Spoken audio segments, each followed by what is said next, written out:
स्वागत है। पंचतंत्र की सेवा ज़रथुस्त्र को मानने वाले बुर्ज़ोए, इस्लाम को मानने वाले अल्क मुकफ़ा वैज़ काशिफ़ी और ईसाई जोहानस हेर्टल, फ्रैंकलिन एडगर्टन, इन सब ने बढ़ चढ़ के की है। आज की कहानी इनकी कहानी है। पंचतंत्र की जब हम पास्ट की मैन्युस्क्रिप्ट्स उठाते हैं तो वहां हम अलग अलग टाइटल पाते हैं उनके। तंत्रख्यायिका, पंचख्यानका, तंत्रोपख्याना, ये कुछ टाइटल हैं वहां पे। और पैट्रिक ओलिवेल ने बहुत डिटेल रिसर्च की है और वो ये बोलते हैं कि इसका ओरिजिनल नाम नीति पंचतंत्र ख्यायिका है। ख्यायिका मतलब स्टोरी की कंपाइलेशन, छोटी स्टोरीज की कंपाइलेशन। तो नीति हट गया, ख्यायिका हट गया और हमारे पास एक छोटा नाम आ गया, पंचतंत्र। और इसके 5 पार्ट्स हैं। पहला पार्ट है मित्र भेद, दोस्तों के बीच में जब फूट पड़ जाती है। दूसरा है मित्र संप्राप्ति, नए दोस्त कैसे बनाए। तीसरा है कालोलुक्यम, मतलब अपने दुश्मन के अड्डे में फूट डालना। चौथा है लब्ध प्रणाशम, फायदा और नुकसान। और अपरीक्षित कारकम, मतलब रैश डीड्स, बगैर सोचे समझे जो कोई काम किया जाए। और इन सब 5 हेडिंग्स में छोटी छोटी स्टोरीज हैं जो कुछ सीख देती हैं। ये स्टोरीज माना जाता है कि आज से 2200 साल पहले विष्णु शर्मा ने रची थी कश्मीर में। और पंचतंत्र में यह लिखा है कि महिला रौप्य के राजा अमर शक्ति 80 साल के विष्णु शर्मा को बुलाते हैं और कहते हैं कि मेरे ये 3 बच्चे हैं जिनको जरा अकल से जरा कम है, इनको अकल दीजिए। तो उसके लिए विष्णु शर्मा पंचतंत्र की रचना करते हैं, उनको समझाने, सिखाने और उनकी ग्रूमिंग के लिए। और भी बड़ी कहानियां हैं इसकी ओरिजिन स्टोरीज, पर वो बाद में जब ट्रांसलेशंस होती हैं उनमें रिकॉर्डेड है और बड़ी इमेजिनेटिव भी है। पर ये तो 2200 साल पुरानी बात हुई। पंचतंत्र हिंदुस्तान से बाहर कैसे निकला? कोई 550 एडी, आज से 1500 साल पहले, गुंडेशापुर में, ईरान में, जहां नुशीरवान राजा थे, वो एक अस्पताल बनाते हैं। और वहां के जो डॉक्टर थे, जो फिजिशियन कह लीजिए, बुर्ज़ोए, उनको कहते हैं कि हिंदुस्तान जाओ और कुछ मेडिसिनल हर्ब्स लेके आओ जो इंसान में जीवन प्रदान करें, एनर्जी लाएं, एक मरे हुए आदमी को भी जिंदा कर दें। और बुर्ज़ोए हिंदुस्तान आते हैं। जब वो हिंदुस्तान आते हैं तो हमारे पास ये कहानी है, फिरदौसी ने लिखी है शाहनामा में। और वो ये कहते हैं कि बुर्ज़ोए जब हिंदुस्तान आते हैं, वो एक ऋषि मुनि से मिलते हैं और कहते हैं कि मुझे मेडिसिनल हर्ब्स की तलाश है। तो वो मुनि कहते हैं कि भाई क्या हर्ब्स ढूंढते फिरते हो?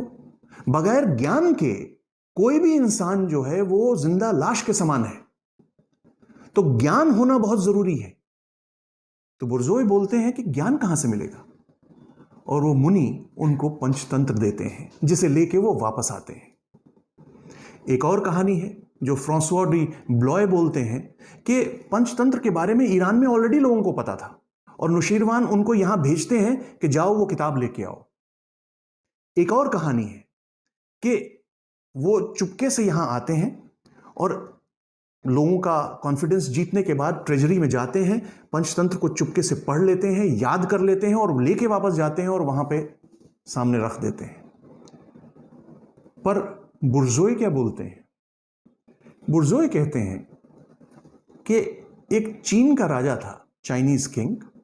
उसका एडवाइजर चाइनीज किंग को एक स्टोरी सुनाता है एक हिंदुस्तानी राजा के बारे में, राय डबशालिम के बारे में। और राय डबशालिम को एक सपना आता है कि जाओ ईस्ट की तरफ, तुमको ज्ञान मिलेगा। वो ईस्ट की तरफ चलना शुरू करते हैं। उनको एक केव में एक बॉक्स मिलता है। उस बॉक्स में एक मैसेज मिलता है सीरिया के राजा का, और वो कहता है सेरेंदिप जाओ और सेरेंडिप में तुमको कोई मिलेगा। तो राय डबशालेम सेरेंडिप जाते हैं। वहां उनको एक मुनि मिलते हैं, बिडपा, और बिडपाई जो हैं वो इनको ज्ञान देते हैं पंचतंत्र के रूप में, जो बुर्जोए वापस अपने साथ लेके गए थे। बिडपाई विद्यापति का करप्शन है, अपभ्रंश है। और कहानी कोई भी हो, फैक्ट यह है कि बुर्जोए यहां से 550 एडी में अपने साथ पंचतंत्र को लेके जाते हैं ईरान, और वहां पे जाके जो उनका वजीर था बुजुर्ग मिहिर ट्रांसलेट करते हैं, और ट्रांसलेशन करके उसका नाम रखते हैं करीराक उद दमानक, क्योंकि पहली कहानी में ही दो, आप कह लीजिए, सियार हैं। उनका नाम था कराटक और दमानक। तो कराटक और दमानक ईरान में करीराक और दमानक बन जाते हैं, और ये कहानी पंचतंत्र करीराक और दमानक के नाम से ट्रांसलेट होकर पहलवी में रह जाती है। उसके कुछ सालों के बाद, कोई कहते हैं 570 एडी में, करीराक उद दमानक की ट्रांसलेशन होती है सीरियाक की भाषा में, सीरियाक में। नेस्टोरियन थे बड, वो करते हैं, और उसका नाम रखते हैं कलिलाग उद दमानग। और इस ट्रांसलेशन की ओल्डेस्ट मैन्युस्क्रिप्ट आज भी देखने के लिए हमारे लिए अवेलेबल है पेरिस में। तो सोचिए, पंचतंत्र की जन्मस्थली हिंदुस्तान, पर उसकी जो ओरिजिनल और ओल्डेस्ट मैन्युस्क्रिप्ट है वो पेरिस में है और लिखी गई है सीरियाक भाषा में। उसके बाद 750 एडी में बगदाद आते हैं। अल मंसूर खलीफा थे वहां पे। उनकी कोर्ट में अल मुकफ्फा एक बड़े फेमस राइटर थे, और वहां पे उनके यहां काम करते थे। और अल मुकफ्फा पॉलिटिकल ट्रीटाइज लिखने में भी काफी माहिर थे। वो करीराक उद दमानक की ट्रांसलेशन करते हैं अरबिक में, और उसका नाम रखते हैं कलीला व Dimna. Al Muqaffa in stories को जब ट्रांसलेट कर रहे थे तो वो ऑब्वियसली इनसे इंस्पायर भी हुए। और मज़े की बात यह है कि अल मंसूर के कुछ चाचा जो थे वो उनके खिलाफ कुछ रिवोल्ट करते हैं, और फाइनली वो चीज़ सक्सेसफुल नहीं होती है, और वो माफ़ीनामा की एक लेटर भिजवाते हैं खलीफा को, अल मंसूर को, और उस लेटर को लिखवाते हैं अल मुकफ्फा से। अल मुकफ्फा ऑब्वियसली इंस्पायर्ड थे इन सब सीखों से, और वो उस लेटर में लिखते हैं कि पॉलिटिकल राइवलरीज को भूल के उनको साथ लेके चलना चाहिए, माफ़ी दे देनी चाहिए, और बहुत सारी चीज़ें उसमें लिखते हैं। अल मंसूर नाराज़ हो जाते हैं और अल मुकफ्फा को एग्जीक्यूट करवा देते हैं। तो कभी कभी ज्ञान भारी भी पड़ सकता है। ज्ञान को कहाँ इस्तेमाल करना है वो भी पंचतंत्र में कहानियाँ हैं। शायद अल मुकफ्फा उन कहानियों को इग्नोर कर गए थे। और एक और बड़ी इंटरेस्टिंग कहानी है, ये कलीला व दिमना अरबिक स्पीकिंग वर्ल्ड में बहुत पॉपुलर हो जाती हैं। सब इसके बारे में जानना चाहते हैं और जानते भी हैं। और जब ये फैलती हैं तो ये धीरे धीरे फैलते फैलते सेंट्रल एशियन किसी जगह के ऊपर वहाँ पे भी पहुँचती हैं। और 841 एडी में ये रिकॉर्डेड है, अबू जरीर अल तबारी ने रिकॉर्ड किया है। ये बड़े फेमस हिस्टोरियन थे। इन्होंने कहा है कि एक सेंट्रल एशियन प्रिंस को काजी के सामने प्रेजेंट किया जाता है, और उसके ऊपर एलिगेशन लगती है कि तुम्हारे पास कुछ ऐसी किताबें हैं जिनमें कुछ ऐसी फोटोज हैं जो इस्लाम में बाधित हैं। तो वो प्रिंस काजी साहब को बोलता है कि काजी साहब, आपके पास भी तो कलीला व दिमना की इलस्ट्रेटेड मैन्युस्क्रिप्ट है जिसमें वो पेंटिंग्स हैं और वो मिनिएचर्स हैं जो इस्लाम में बाधित हैं। तो आप मुझे कैसे प्रोसिक्यूट कर रहे हैं? आपको भी खुद प्रोसिक्यूट होना चाहिए। और वो केस खारिज हो जाता है। कलीला व दिमना, जिसको पंचतंत्र के नाम से हम जानते हैं, अरेबिक वर्ल्ड से बाहर निकलती है, क्योंकि ये जो ट्रांसलेशन थी अल मुकफ्फा की, ये बेस बन जाती है सारी आगे आने वाली ट्रांसलेशंस की। जैसे जैसे इस्लाम फैलता है और जैसे जैसे अरेबिक स्पीकिंग वर्ल्ड बढ़ती जाती है, वैसे वैसे कलीला व दिमना भी फैलता जाता है। बड़ी इंटरेस्टिंग चीज एक और है कि कोई 10वीं या 11वीं शताब्दी के आसपास इसकी ट्रांसलेशन सिरियाक में फिर से होती है, पर इस दफे कलीला व दिमना की होती है। और उससे इंस्पिरेशन लेते हैं इराक में कुछ लोग, उसमें जो मित्र लाभ की, दोस्तों को कैसे साथ में रखा जाए, कैसे नए दोस्त बनाए जाएं, इनकी स्टोरीज से इंस्पायर होके कुछ लोग एक साथ आते हैं और एक ग्रुप बनाते हैं, इखवान अल सफा, pure brothers, Brethren of purity. और ये इंटेलेक्चुअल एक्सरसाइजेज में इंडल्ज करते हैं। और उस टाइम की Greek speaking world, Arabic speaking world, Persian speaking world की जितने भी ज्ञान है, साइंटिफिक ज्ञान है, उस सारे ज्ञान को एक साथ ला के एक एनसाइक्लोपीडिया बनाते हैं, जिसका नाम है रसायल इखवान अल सफा व खुल्लान वफा, जो उस टाइम पे एक जबरदस्त इंटेलेक्चुअल एक्सरसाइज थी और ये पंचतंत्र से इंस्पायर्ड थी। और साथ ही साथ हिंदुस्तान में, साउथ इंडिया में, चोल साम्राज्य कोई 1000 एडी के आसपास अपने चरम पे पहुंच रहा था। तमिल ट्रेडर्स अपनी बॉर्डर से बाहर निकलते हैं और मलेशिया पहुंचते हैं और साथ साथ पंचतंत्र भी लेके जाते हैं। और उधर से अरेबिक इन्फ्लुएंस जब वहां पहुंचता है, वो भी अपने साथ कलीला व दिमना लेके आते हैं। और हिंदुस्तानी पंचतंत्र जो साउथ इंडिया का था और कलीला व दिमना वहां पे मिलता है। और मलय हिकायात कलीला वान दमीना, जो पंचतंत्र का वहां पे स्क्रिप्ट है, वो हिंदुस्तानी सदर्न पंचतंत्र और कलीला व दिमना का एक मिक्स्ड मैन्युस्क्रिप्ट है। साथ ही साथ हिंदुस्तान में संस्कृत से पहली ट्रांसलेशन होती है वर्नाक्युलर भाषा में, कन्नड़ा में, दुर्गसिम्हा करते हैं कोई 11वीं शताब्दी में। और उधर यूरोप में उसी के आसपास कोई 1080 के आसपास ग्रीक में ट्रांसलेशन होती है कलीला व दिमना की, सिमियोन सेठ करते हैं। और ये ट्रांसलेशन बेस बन जाती है लैटिन, जर्मन और स्लोवेनिक लैंग्वेजेस में ट्रांसलेशन की। और वहां पे उसका नाम रखा जाता है स्टेफेनाइट्स काय इचनिलाट्स। और इस ट्रांसलेशन को लेके बुल्गारिया, रोमानिया, स्लोवेनिया और बहुत सारी, युगोस्लाविया, बहुत सारी अलग अलग जो स्लाविक कंट्रीज हैं, वहां पे ये स्क्रिप्ट घूमती है।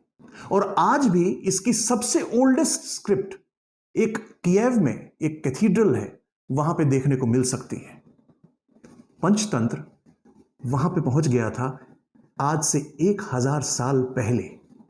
1121 एडी में गजनी के कोर्ट में नसरुल्लाह मुंशी कलीला व दिमना की ट्रांसलेशन करते हैं न्यू पर्शियन में। और उनकी ट्रांसलेशन के बेस के ऊपर ओल्ड कैस्टेलियन, मतलब स्पेनिश भाषा में, ऑलमोस्ट 100 साल के बाद कलीलाए दिमना करके एक ट्रांसलेशन होती है। उसके बेस के ऊपर आगे ट्रांसलेशन होती है हिब्रू में, कोई 12वीं शताब्दी के आसपास ही। और ये करते हैं रब्बी जोएल। और रब्बी जोएल की हिब्रू ट्रांसलेशन जो है वो बेसिस बन जाती है आगे लैटिन ट्रांसलेशन के लिए, जो करते हैं जॉन ऑफ कैपुआ। और उसका नाम देते हैं डायरेक्टोरियम ह्यूमन विटे, मतलब डायरेक्टरी ऑफ ह्यूमन लाइफ, जीवन कैसे जीना है। और ये अपने आप में बेसिस बन जाता है यूरोप में जितनी भी मैन्युस्क्रिप्ट्स और जितनी भी ट्रांसलेशंस होती हैं, उसका उद्गम स्रोत वो डायरेक्टोरियम ह्यूमन विटे था। थोड़ा और आगे चलते हैं। 13वीं शताब्दी में पंचतंत्र के जीवन में एक जबरदस्त मोड़ आता है। एक और लैटिन ट्रांसलेशन होती है, करने वाले थे बाल्डो। कलीला व दिमना की जो ट्रांसलेशन वो करते हैं उसका नाम देते हैं वो ईसपस नोवस। और मजे की बात यह है कि ईसप की कहानियां जो ग्रीस से निकलती हैं उनको वो जोड़ देते हैं कलीला व दिमना के साथ और एक खिचड़ी सबके सामने रख देते हैं। और वहां से कंफ्यूजन शुरू होती है कि ईसप की कहानी कौन सी है और पंचतंत्र की कहानी कौन सी है। इसी कंफ्यूजन में थोड़ा और तड़का लगता है। 1313 एडी में queen of France Raymond D busier को बुलाती हैं और उनको कहती हैं कि कलीला व डिमना की तुम ट्रांसलेशन करो लैटिन में। वो लैटिन में ट्रांसलेशन को करने का जिम्मा लेते हैं और चूंकि वो जबरदस्त ऑर्थोडॉक्स क्रिश्चियन थे, वो उसमें अपनी सारी क्रिश्चियन वैल्यूज लेके आते हैं उस ट्रांसलेशन में। और यहां तक कि बोर्जुई को वो उसमें एक क्रिश्चियन मॉन्क बना देते हैं जो क्राइस्ट को प्रे कर रहा है और उसको क्राइस्ट के और एंजल्स के सपने आ रहे हैं। और फिर शुरू होती है पंचतंत्र के जीवन की एक अलग ही दिशा। ये ट्रांसलेशंस पंचतंत्र की और जातक कथाओं की इस्तेमाल की जाती हैं जापान में बाय क्रिश्चियन मिशनरीज। वहां जाके वो ये बोलते हैं कि बुद्ध क्रिश्चियन सेंट थे और वो इस प्रीमाइस को इस्तेमाल करते हैं वहां पे कन्वर्जन्स के लिए। तो ये कुछ एक अलग ही दिशा पंचतंत्र जो है अख्तियार कर लेता है। पर वापस आते हैं यूरोप। कोई 1483 के आसपास जर्मनी में एक ट्रांसलेशन छपती है कलीला व दिमना की और उसका नाम जो था वो डास बुख डर बीस्पील डर एल्टन वाइजन था। उस दौरान में जबरदस्त क्रांति आती है। ग्यूटेनबर्ग अपनी प्रिंटिंग प्रेस बनाते हैं। पहली किताब प्रिंट होती है बाइबल और उसके बाद जो किताबें प्रिंट होती हैं उसमें पंचतंत्र की जर्मनिक में जो ट्रांसलेशन थी वो इंक्लूडेड थी। यहां तक कि 1592 तक पहुंचते पहुंचते उस जर्मनी की ट्रांसलेशन की कोई 22 एडिशंस छप चुके थे, कोई 10 साल के अंदर अंदर। यूरोप से उठते हैं और वापस आते हैं हिंदुस्तान की तरफ। थोड़ा पहले रुकते हैं हेरात, अफगानिस्तान। तिमुरिद सुल्तान थे वहां पे, हुसैन बेकारा साहब। वो अपने बड़े फेमस राइटर थे उस टाइम पे, वैज काशिफी, उनको बुलाते हैं और कहते हैं इसकी ट्रांसलेशन करो कलीला व दिमना की। और काशिफी साहब बहुत मेहनत करके एक किताब लिखते हैं, अनवार सुहेली। बहुत पॉपुलर हो जाती है वो किताब। यहां तक कि जितने मुगल बादशाह थे वो इसकी बहुत सारी कॉपीज बनवाते हैं और अपने पास संजो के रखते थे एक धरोहर की तरह। बादशाह अकबर इससे बहुत इंप्रेस थे। यहां रुकते हैं। जब ईस्ट इंडिया कंपनी हिंदुस्तान में आई और जब उसको अपने रूलर्स यहां पे अपॉइंट करने थे, जो ऑफिसर्स उसके यहां पे रूल करते थे उनकी तरफ से, तो उनको ट्रेनिंग कैसे देते थे वो? हेलीबरी कॉलेज था इंग्लैंड में, वहां के करिकुलम में अनवार सुहेली को इंक्लूड किया गया कि उन बच्चों को, उन ऑफिसर्स को ट्रेन किया जाएगा जो लोग यहां पे आते थे हिंदुस्तान में हमारे शासक बनके, उनके लिए, ताकि उनको हिंदुस्तानी वैल्यूज और हिंदुस्तानी कल्चर के बारे में पता लगे। इतनी इंपॉर्टेंस थी पंचतंत्र की ट्रांसलेशन की।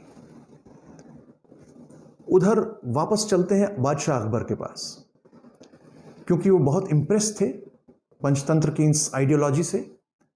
तो वो अबुल फजल को बोलते हैं कि आगे ट्रांसलेशन तुम अपनी करो।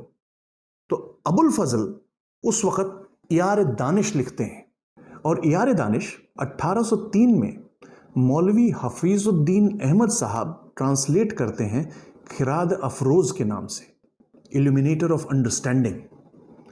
और ये किताब ईस्ट इंडिया कंपनी उठाती है और फोर्ट विलियम कॉलेज जो कैलकाटा में था, वहां पे जो पढ़ाया जाता था, उसके करिकुलम में इसको इंक्लूड किया गया कि लोगों को पता लगे हिंदुस्तानी कल्चर और हिंदुस्तानी वैल्यूज के बारे में।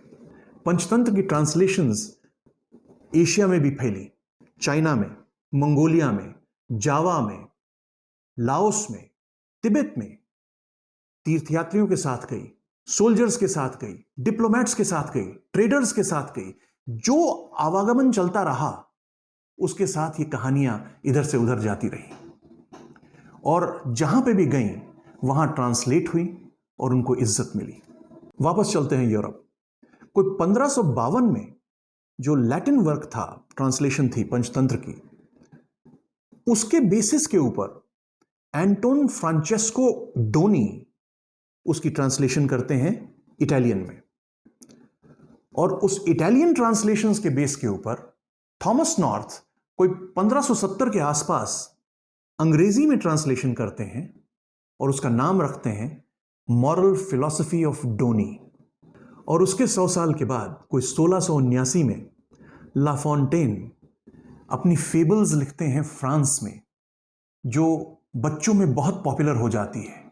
एक लिटरेचर में एनिमल्स को इस्तेमाल किया जाता है सीख देने के लिए, और उसके प्रीफेस में वो लिखते हैं कि I am thankful to the wise Indian Pilpay, और पिल्पे अपभ्रंश है बिदपाई का, बिदपाई जो विद्यापति का अपभ्रंश है।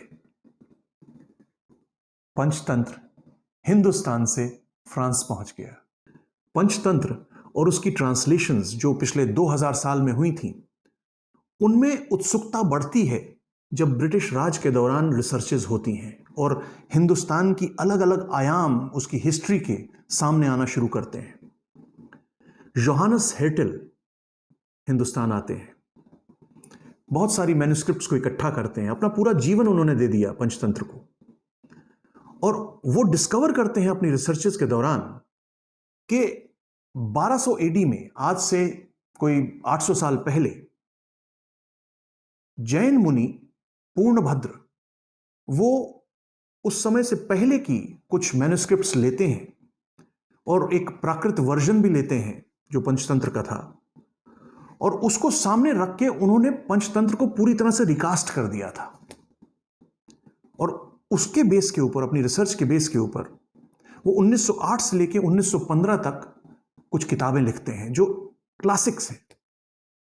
उसके तुरंत बाद 1924 में फ्रैंकलिन एडगर्टन आते हैं और वो उन सब मैन्युस्क्रिप्ट्स को और भी ज्यादा मैन्युस्क्रिप्ट साथ में रख के बहुत लेबोरियस एफर्ट करने के बाद एक फाइनल पंचतंत्र की स्क्रिप्ट हमारे सामने रखते हैं, जो ओरिजिनल आज से 2000 साल पहले स्क्रिप्ट थी उसके बिल्कुल करीब की स्क्रिप्ट थी, और जो आज हम पढ़ते हैं। पंचतंत्र से इंस्पिरेशन मिलती है हिंदुस्तान में लिटरेचर को जब क्षेमेंद्र अपनी बृहत कथा मंजरी लिखते हैं, सोमदेव कथा सरित सागर लिखते हैं, और उसके बाद हितोपदेश लिखी जाती है। आर्थर विलियम राइडर, जिन्होंने पंचतंत्र के ऊपर बहुत रिसर्च की है, वो ये कहते हैं कि पंचतंत्र नीति शास्त्र का हिस्सा है, जीवन जीने के तरीके का हिस्सा है, ये सिर्फ कहानियां नहीं है। नेपाल की पंचतंत्र साउथ इंडिया में जो पंचतंत्र का वर्जन है उसके साथ मैच करती है। कहां नेपाल, कहां साउथ इंडिया? और उसका कारण यह है कि नेपाल के राजाओं के जो टेम्पल्स थे उसमें जो ब्राह्मण प्रीस्ट्स थे वो साउथ इंडिया से थे, और वो अपने साथ पंचतंत्र वहां लेके गए थे।